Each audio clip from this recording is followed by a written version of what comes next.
I need to tell you what I saw because I was there, and because the people who weren't there have not been able to explain it satisfactorily, and because I am 71 years old and spent 34 of them as a surgical resident, and then an attending, and then a department chief, and I have never in that time seen anything like the afternoon of March the 9th.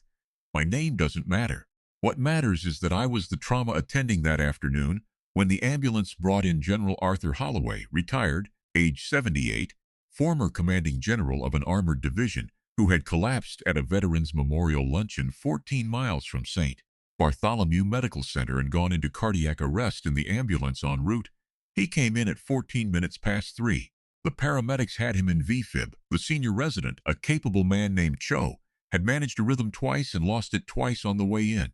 By the time the gurney came through the trauma doors, we were 11 minutes into the code. I want to be precise about what happened next, because precision is the only honest way to tell it.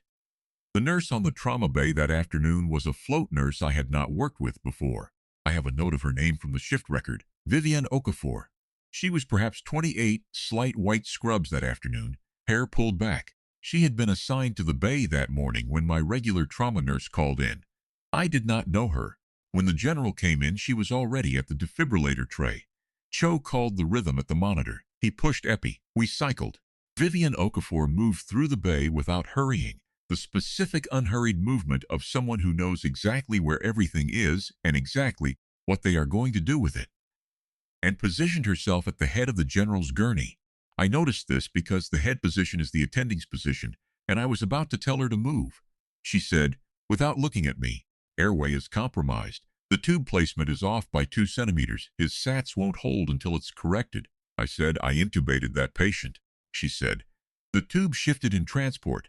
If we don't correct it in the next 90 seconds, the rhythm won't hold regardless of the epicycle." She said it the way people say things they have verified before saying, not an opinion, an observation, the way a physician states a fact to a colleague. I looked at the SATs. She was right. The trace was telling us something I had looked at and not seen because I was running the code and the code was not going well. I said, "Go ahead." What she did in the next 4 minutes, the reintubation, the drainage she ran on what turned out to be a developing tension pneumothorax that had been building since the collapse and that Cho later said was the most likely reason the code wasn't holding, was the most technically precise emergency airway work I have seen performed at speed, without hesitation, in a trauma bay that was not currently organized for it. She called each step as she did it, which is teaching hospital protocol, and which she used not to perform for the room but to keep the room in sequence with her. At 7 minutes after she intervened, General Holloway's rhythm converted. SATs climbed. "He's in sinus." She stepped back to her position at the tray. She wrote something on the flow sheet. The bay did not break into applause. The people who do this work for a living don't do that. But the room was very quiet for about 10 seconds, which is its own form of acknowledgement. The general was stable.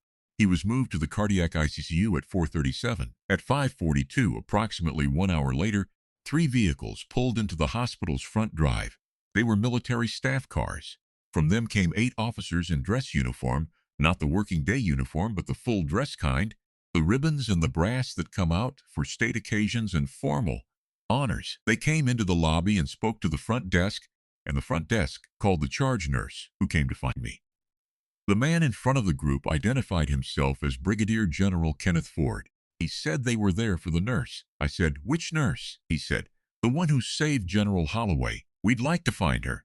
I brought them to the trauma bay. Vivian Okafor was still there, completing her documentation on the shift.